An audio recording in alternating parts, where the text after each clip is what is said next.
In the 10th year of our marriage, Molly, the wife of a wealthy man, found true love and insisted on divorcing me. "I'm not going to let Calvin be with me without a proper name," Molly firmly stated. Truly loving someone means not wanting them to suffer any grievances. I quit my job and signed the divorce papers. 3 years later, I returned to the country with my girlfriend. My ex-wife and she got into a fight, and I desperately pulled them apart. My ex-wife was furious. She hit me first. "Then it must be your fault," I said coldly. "I love her, so I won't let her suffer any grievances." Molly tapped her fingers rhythmically on the armrest of her chair. She glanced at her watch, slightly showing signs of impatience. "You're late. I'm supposed to take Calvin to pick out a ring later." "Sorry," I apologized instinctively. There had been an issue with one of Molly's business deals that took some time to resolve, making her 20 minutes late. Her family had been kind to me. Molly's father was an old friend of my dad's. After my dad got kidney failure, her family helped find a suitable donor, which extended his life by 10 years and supported me too. Without them, I would have dropped out of school early and been forced to marry someone 20 years my elder. Her family provided me with good education, a comfortable life, and a broader perspective. So to me, Molly was my benefactor first, my boss second, and my wife last. Being Molly's husband was a job first, an obligation second, and affection last for me. Molly and I grew up together, childhood sweethearts. She's beautiful, gentle, and always took care of me. She always protected me from behind. As a teenager, I often imagined what it would feel like to hug her from behind. Would she be startled or happy? Would she hug me back just as tightly? At 18, I finally acted on those fantasies. But Molly told me, "Oliver, this is dependence, not love." But in the end, she married me because it was suitable for her family. I was raised to be a perfect son-in-law by high society standards. The night before our engagement, Molly's mom took my hand and said, "Don't expect love in high society. Women having affairs is normal. They want a decent son-in-law who understands." Having benefited from them for years, I complied. Thankfully, Molly never let me down. Unlike other socialites, Molly was virtuous and never pursued other men. Everyone envied me for having a loyal wife and a mother-in-law who treated me like her own child, even allowing me control over the company. I once thought years of effort finally brought me happiness. But at 30, Molly met her true love. Her lover shed just a few tears, insisting on a formal status, and she was ready to divorce me at any cost. Thinking of Calvin, she had a sweet smile on her lips. "You wouldn't understand. Truly loving someone is not letting them suffer any grievances. I'm not letting Calvin be with me without a title," she said softly, drowning me with her tenderness. "Calvin is the most naive guy I ever met. He doesn't care about my wealth or status. He just loves me. Oliver, I found true love. You'll fulfill me, won't you?" I chuckled, losing my balance, supporting myself with the table. Suddenly, I couldn't tell who was more naive, Calvin or Molly. She seemed unhappy. "What's so funny? You don't understand. Oliver, you don't know what love is." She was so earnest and resolute. Words were meaningless now. I signed the divorce papers. After the divorce, I resigned from all company positions. Molly frowned, confused. "No need for that. You're still my friend after the divorce. Whatever position you had, you'll still have," she said. Molly's mom also disagreed and tried to persuade me, "Oliver, after 20 years, I consider you my son. Molly might be causing trouble, but I won't treat you poorly." Her parents had a high society marriage. She spent her life as a rich wife, ignoring her husband's affairs. To her, it was normal. But I am different. I loved Molly. I foolishly believed that if I gave her enough love and patience, she would love me back. But reality taught me that love isn't a game measured by effort. Love breeds possessiveness and jealousy. I couldn't stay there and watch them flaunt their affection in front of me. I held onto Molly's mom's hand, her subtle sandalwood scent filling my nose. From 8 to 18, they raised me for 10 years. From 18 to 28, I spent 10 years repaying them. I'm an adopted son, Molly's husband, and company vice chairman. I played my roles responsibly. But now I am exhausted. I've never truly lived for myself. I want to be Oliver to live for me. I gently hugged her, my voice trembling. Mom, I'll come back to visit often. To be fair, Molly was always generous with money. She had a big heart, and over the years she gave me a lot, not to mention the shares and the divorce settlement. My hidden wealth was nearly equal to Molly's. After leaving, I decided to settle abroad. Molly, busy with Calvin, didn't even know I left. On my third day abroad, she called me. Oliver, you're so reckless. Running off to another country without a word. When are you coming back? Don't miss my wedding to Calvin. Calvin says he wants your blessing. I gripped my phone, my knuckles turning white. I won't be attending your wedding. Molly didn't get it, sounding a bit accusing. Your family. How can you miss my wedding? Molly.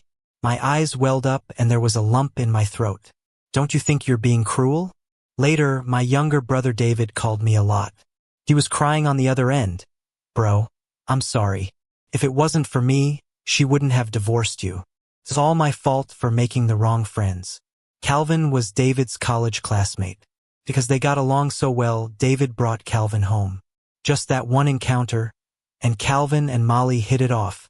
Their romance unstoppable. David was furious that his friend became his brother-in-law. He swore Calvin wouldn't have an easy life, making things tough for Molly too. On the phone, I chuckled softly, reassuring him it was okay. If Molly was destined to love someone else, then today it's Calvin. Tomorrow it'd be someone else. It didn't matter who that person was, as long as it wasn't me. I saw Molly and Calvin's wedding announcement on TV. Unlike our understated nuptials, theirs was extravagant and flashy. She must have truly found love, eager to announce her happiness to the world. The largest venue in town was covered in a sea of pink roses, with a guest list full of high society. The huge screens displayed diamonds in close-up, and the crowd cheered. Fireworks lit the hailing sky all night to celebrate their love story. Even international media were covering the grand affair. The world was coronating their love. I stayed alone in my hotel, curling up on the sofa with a warm blanket, lit a cigarette, and quietly watched the entire broadcast. I thought my heart would break again, but surrounded by so much happiness, I felt no jealousy or pain. At that moment, I realized I had truly let go. In my second year abroad, I occasionally got random calls. Nobody spoke, but by the breathing, I recognized it was Molly. After a while, I stopped picking up unknown numbers. David often called me too. He tried to show me how Calvin messed up and their marriage was rocky. Each time I'd cut him off. David, I don't want to hear about it. I'm only concerned if you're eating and living well. For a while he stayed silent. Then with a hint of sobbing, what about you? Are you doing okay? Am I okay? In my country, it's midnight, but here it's dawn.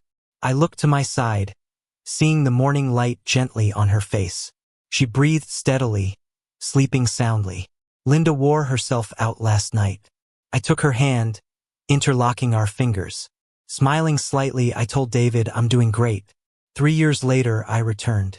The company Linda and I founded was booming, and we decided to establish a branch back home. I chose a day when Molly would be at work to visit my uncle. Walking through the door, everything felt so familiar. Nothing had changed. The breeze stirred the wind chime I'd hung as a child, its tinkling comforting. His eyes were wet with emotion. His voice full of reproach, you ungrateful boy. You said you'd visit sooner, and now 3 years have passed. I hugged him, laughing, pulling out the gifts I'd bought to appease him. Glancing up, I noticed Calvin standing awkwardly on the stairs, unsure whether to go up or down. In 3 years, he seemed different from my memory. His hairstyle and clothing looked oddly familiar like me back then. David once complained, saying Calvin shamelessly copied my style. I had chuckled at that, thinking David must be mistaken. I nodded slightly at Calvin to acknowledge him, but he just fidgeted with his clothes, stubbornly avoiding eye contact. At dinner time, Molly rushed home, flustered and a bit disheveled, carrying my favorite roasted meats. She beamed brightly, speaking warmly as always. Why didn't you let anyone know you were coming? I could have had your favorite meatballs and jasmine incense ready. She tried to hug me, and I instinctively stepped back, pulling away. I was startled by Molly's familiarity and enthusiasm given how cold she was when we split. Awkwardly, she dropped her hand and scanned me up and down. "So, when did you get that tattoo on your arm?" she asked, pointing. "But I like the style. It suits you, makes you look even cooler." Her eyes looked at me appreciatively, and all I could do was smile politely. Calvin stood off to the side, pale and seeming crushed. Molly didn't look at him once, and I didn't get why her declared true love was treated so coldly. But that was none of my business. I didn't plan to stay for dinner anyway. Despite Molly trying to get me to stay, I said goodbye to my uncle and turned to leave. The new office is near Molly's company building. It's a property I got from my divorce settlement. On the opening day, to create hype, I used my connections to bring in a bunch of media. I didn't expect Calvin to suddenly show up. With eyes full of tears, looking both forlorn and stubborn, he shouted from the crowd, "Oliver, please stay away from my wife. You've been gone for 3 years. Why are you back? I can't take my wife thinking about you every day. My life is filled with memories of you. Oliver, show some pity. Can you leave my and Molly's marriage alone?" The place fell silent. My marriage with Molly was super low-key. Not many in the public knew I was her ex-husband. The reporters were caught off guard and turned their cameras toward Calvin. The guests were mainly from elite backgrounds. Many knew the scoop but kept their reactions composed, though their curious glances darted between us. I couldn't let him slander me like that. Besides, standing beside me, Linda was clenching her fists, clearly about to lose her cool. I picked up the microphone, speaking clearly and firmly. "Calvin, you should have evidence when you say something. If you can't prove I interfered in your and Molly's marriage, I will defend my reputation and sue you until you issue a written apology and statement. Also, this is not a marketplace. The loudest voice doesn't win. Please don't make a scene like a street brawler. It's undignified." Something must have struck Calvin's pride. He lost control. "Dignity, dignity. I'm sick of your dignity. Everyone after marrying wants me to keep my dignity. Saying I'm embarrassing, not presentable. Saying they love me. That's all BS. You rich folks think you're something, that having some money lets you mess with other people's lives? Worried things might get out of hand. I signaled the security to escort him out. But the word got out anyway. Calvin's outburst video went viral. It wasn't until the evening that Molly's company PR managed to remove it from trending topics. On the phone, Molly's voice was tense. "Oliver, I'm sorry. I'll make him properly apologize to you. It's my fault for not controlling him. Sorry that you had to go through that. I hope it doesn't affect you too much." It did affect me, but I didn't want to discuss it further with Molly. Next to me was a woman turning into a pufferfish from anger, waiting for me to console her. I held the phone, staying calm. "Please handle this soon. I'll come over to apologize another day." "No need." I hastily ended the call. When Linda and I got together, she was a fresh graduate, a simple college girl all focused on her robotics career, clueless about family feuds in the country. She knows I have an ex-wife, just not who exactly. Now she's holding an iPad showing Molly's photo next to her face. Her eyes are teary, her voice hoarse, questioning. "Tell me, am I her substitute?" I just felt a slight headache. Linda and Molly do look about 60–70% alike. It was partly this resemblance that caught my eye initially. I should have clarified up front when we got together. Now it feels a bit late to explain. I gently shook Linda's arm, blinking innocently. "If I say no, will you believe me?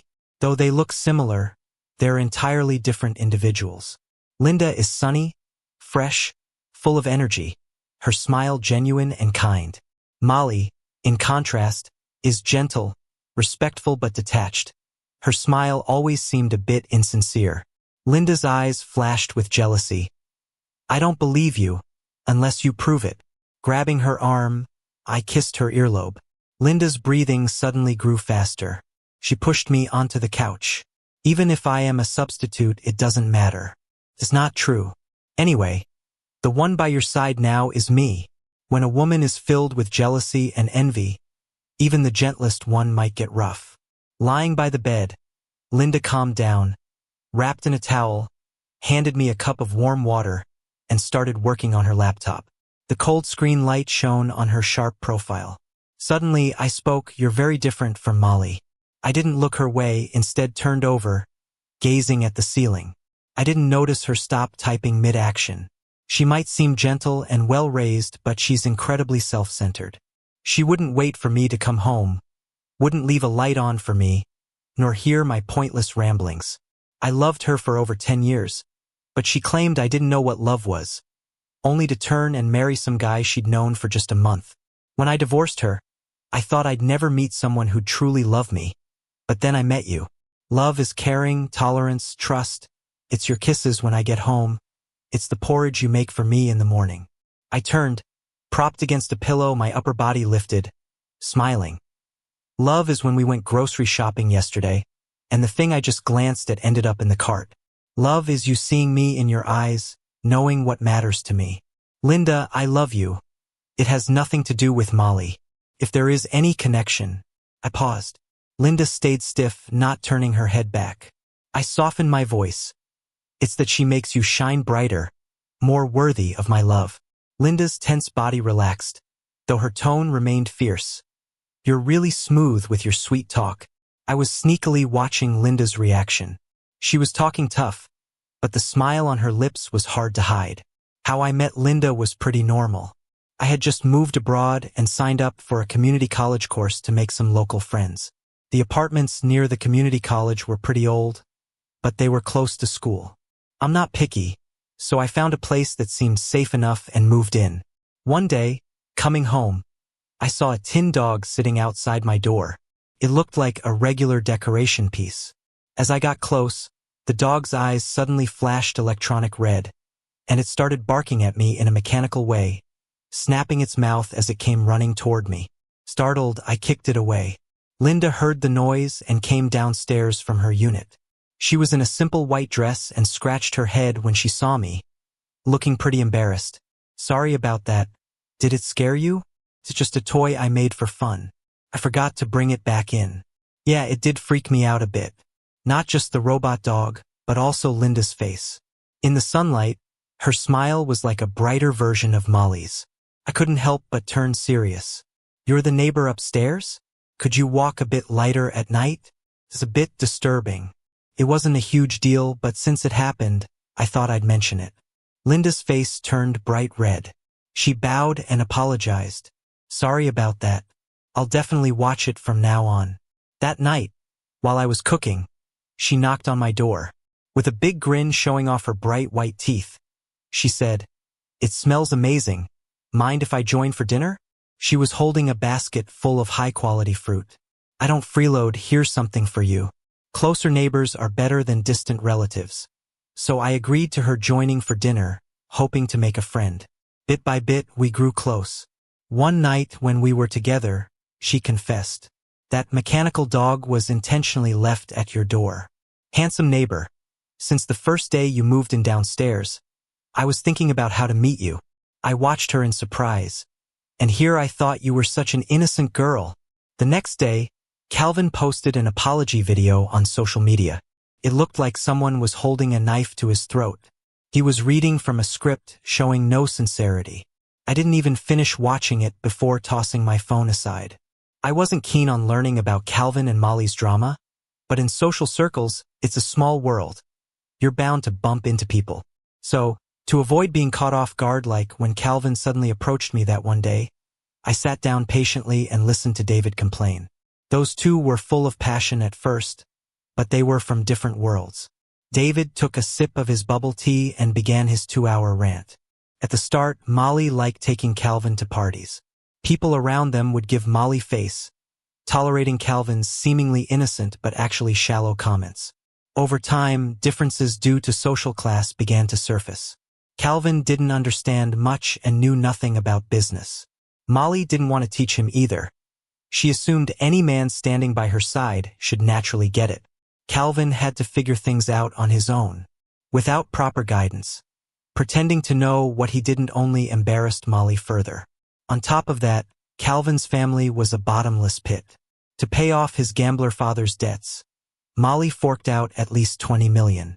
Once she started, it never ended. Relatives who weren't even close to Calvin kept hitting up Molly for money. What initially attracted Molly to Calvin, his innocence and indifference to wealth and status, turned out to be a lie.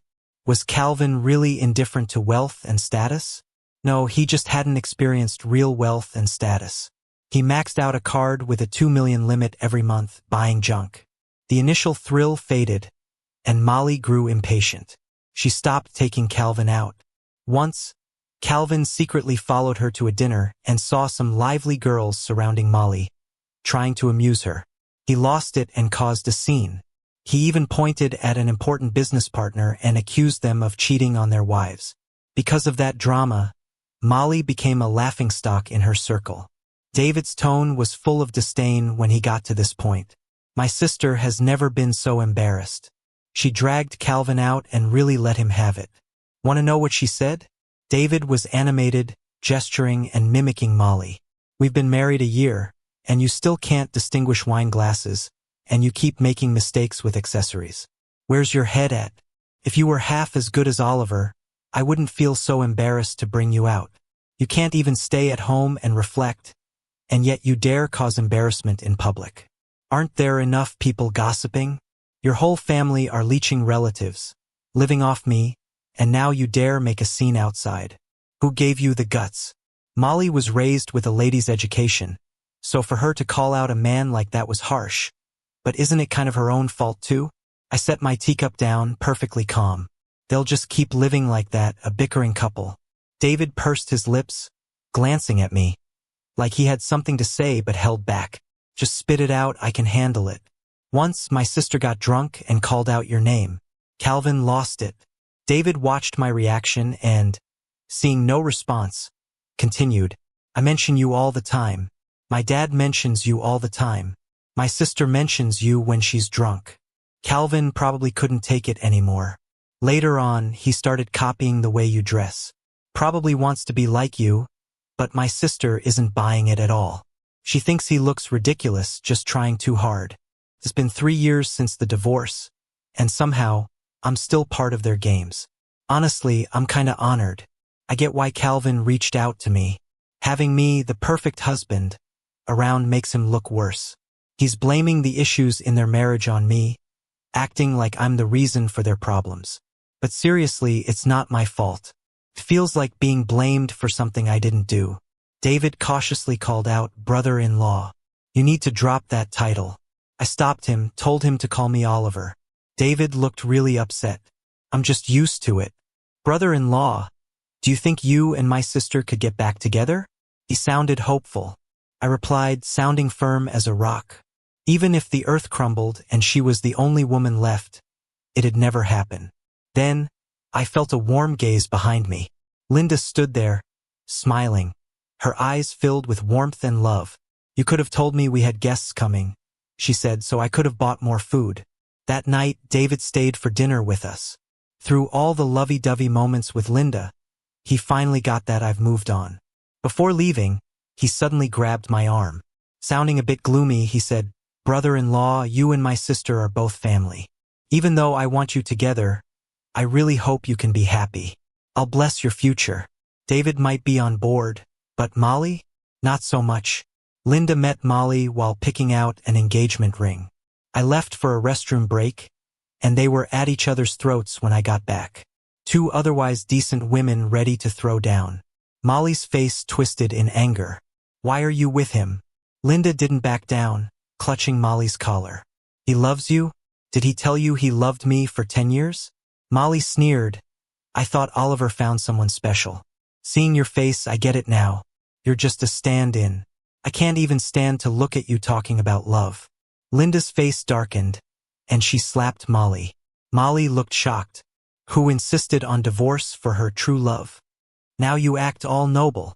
I stepped in to break them apart, shielding Linda. I glared at Molly. Can't we just talk things out? 3 years and you're still quick to hit? Molly wiped blood from her lip and scoffed. Me hitting? Want to check the cameras? See who hit first. I didn't care. My bias was obvious. You probably said something to upset Linda. Otherwise, Why would she hit you? Molly let out a bitter laugh. Her face mocked me, but her eyes looked hurt. You just protect her. Huh? But I'm the one bleeding. Linda let out a soft hiss behind me, snapping my attention back to her. I asked, full of concern, if she was okay. Linda looked down, a bit pouty. I think I pulled a muscle. Molly, unable to hold back any longer, grabbed my wrist, forcing me to look at her. Look closely. I'm the one hurt. I pushed her hand off and stared into her eyes. Molly, do you understand love? When you really love someone, you can't stand to see them hurt. I returned her words, once directed at me, with the same detachment. Molly turned pale, completely taken aback. You love her? If she didn't look like me. Enough already, I said, tired of her arrogance. Linda looking like you delayed things. If she didn't resemble you, I would have been with her sooner. Then I walked away with Linda, leaving Molly to stand there, stunned. I truly underestimated Molly's determination. Her business empire is vast, making it tough not to cross paths in the industry. So when she used the monopoly on raw materials to force a meeting, I had no choice but to comply. In a quiet tea room, Molly returned to her usual calm and polished self. Oliver, I spent 3 years figuring it out. My feelings for Calvin were just a fleeting passion. I'll divorce him. You can fool around with that young girl if you want, but eventually you'll return to me. She said our family misses me, claiming it's not complete without me. Pouring me a cup of tea, she said, come back to me. Time has proven we are perfect for each other. I couldn't quite grasp the situation, but anger quietly bubbled inside. I once wholeheartedly offered myself, only for her to dismiss it. And now, having tasted the drama and thrill, she returns when I've finally moved on, thinking she can reclaim me. Who does she think she is? Even a loyal dog has its pride. The tea was clear, fragrant. I didn't touch it and decided it was time for a heart-to-heart. You think we're perfect because I was raised with your needs first. If you smiled, I'd smile too. If you were sad, I couldn't even feel happiness. Back then, you were my whole world. Any woman would feel a guy who only has eyes for her is perfect. But time doesn't prove anything. My 20 years here couldn't compare to that 1 month Calvin had with you. Molly, I once loved you deeply. I don't regret my past. They saved my dad and gave me a new life. I'll still visit my dad and brother often, but we'll just be strangers from now on. Molly turned pale and said hoarsely, I don't want to be strangers with you. Oliver, I didn't know how to cherish you before, but I regret it now. I know I was wrong. Can you give me another chance? She looked at me intensely, like she had some grand speech lined up. I love you, and you love me too. Don't you? I chuckled suddenly, feeling a bit helpless. When she asked for a divorce, her cold words tormented me in those long nights until I could barely breathe. I begged her, told her I loved her, and she shot back that love meant letting go. She wanted me to let her go to be with Calvin. Now, after I chased this love for 10 years, she casually throws it back at me. But I don't need or care about it anymore. I sipped my tea and told her firmly, maybe I wasn't clear enough before. Molly, I don't love you anymore. My heart belongs to Linda now. Molly forced a smile, still stubborn. That girl is just to make me jealous. I shook my head. Stop fooling yourself, you're not as important as you think. I came here to say, monopolizing raw materials isn't an issue for me. I just don't want our businesses to suffer unnecessary losses over personal grudges. Let's cut the silly games. Okay? Oh, and Molly, these past 3 years as you were busy with love, maybe you didn't notice your company's run by managers. I might not lose if it comes to a showdown. If you want to be my rival, go ahead and try. My company's rapid growth hasn't gone unnoticed by her either. My words stung her, and her face crumpled. She closed her eyes, hiding her swirling emotions. Do we have to take it this far? Can't we at least be friends? If she had asked me this 3 years ago, I'd say, if you truly loved someone, how could you just be friends? But now I say, nope. I don't want Linda to be upset. No reason to be friends with an ex. When I walked out, Linda was leaning against the car with her arms crossed, looking like she'd rush in if I was even a second later. She reached over and took my bag naturally. Done? Yeah, all clear now. This time was a free pass. Next time, I'll unleash hell on her, even if you try to stop me. Linda opened the car door for me, and I glanced at her amused. Ever since she learned Molly was my ex-wife, her competitive streak kicked in. She'd ask, "Do you love me more? Or her? Should we throw a grand wedding too? I want you to be the happiest groom in the world." I quickly covered her mouth. No need to compete over this. A small beach wedding is just perfect for me. She bit my hand softly, wind ruffling her hair. With a mischievous grin, she said, "We should totally send your ex an invite. Let her see our happiness." I pulled my hand back, playful punched her chest. "Old habits die hard." "Huh? You're quite something." Calvin and Molly's wedding was grand. Their divorce was just as messy. Uncle allowed Calvin into the family with the one condition: sign a prenup forfeiting property rights if they split. Calvin, blinded by love, didn't even think twice. Now, facing divorce, he finds he gets nothing. Molly was always generous with men. If Calvin played his cards right, maybe he wouldn't leave empty-handed. But Calvin decided to go head-to-head with her, teaming up with his gambling dad to prep a live stream exposing family secrets, hoping to ride the wave to internet fame. Barely 10 minutes into the stream, police busted in, arresting Calvin for extortion and theft. Molly sent the love of her life, her forever, straight to jail. But those 10 minutes of Calvin's revelations gave netizens enough gossip to last a month. Like, David and Molly are half-siblings through their mom, David being Uncle's son with his first love. And also that Uncle had twins overseas back in the day, searching for the other child all this time. Stuff I didn't know in 20 years. And Calvin unearthed it all. Caught up in this, Uncle locked himself away, refusing food or company. I brought him congee, entered the room. The warm lamp cast tired shadows on his face. In just days, he seemed to age significantly. When she left with our child, it was to punish me for choosing family interest over her. But how could I have abandoned her when I gave everything to protect our child? She misunderstood me. I was just afraid my family would harass her, so I stayed away. Later, I found her, and she told me our child was dead and begged me to stop searching. But I don't believe it. Deep down, I always felt like the kid was still alive. So I never stopped trying to find out what happened to them all these years. I sat by the bed, hesitated for a moment, and spoke up. "The person you're looking for, I might know who they are." The DNA test results were in. Linda really is Uncle's biological daughter. She and David are siblings. Even Linda was surprised. My dad never told me about this. The one who couldn't handle it was Molly. She went crazy, had a breakdown, and hysterically booked a flight to get away for a while. The happiest person was Uncle. He hugged Linda, who was still in shock, and cried for a long time.